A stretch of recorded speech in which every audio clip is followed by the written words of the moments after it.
இன்பம் துன்பம் இல்லாத பொழுது இன்பம் இருக்கிறது, இன்பம் இல்லாத பொழுது துன்பம் இருக்கிறது. அப்போ ஆனந்தம் இல்லாத போது வேதனை இருக்கிறது, வேதனை இல்லாத பொழுது ஆனந்தம் இருக்கிறது. அப்போ வேதனை என்பது தான் அந்த மூன்றும் கொடுக்கிறது. நீ ஆனந்தமாக இருக்கவே முடியாது எந்த காலத்திலும். மனம் அழுத்தம் கொண்டவர்கள் ஒரு காலமும் மகிழ்வோடு இருக்கவே முடியாது. ஏன்னா ஒன்றை விட்டு ஒன்றை பற்றி தாவுமா. அது வெறும் ஆசைக்கு மட்டும் இல்லை, அழுத்தத்துக்கும் கூட.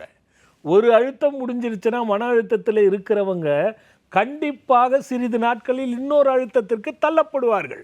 ஏனால் அழுத்தம் என்பது வெளியிலிருந்து வரவில்லை, உனக்குள்ளிருந்து தோன்றுகிறது. அப்போ தோற்றுவிப்பவனே நீதான், அதை அழிக்கக்கூடியவனும் நீதான்.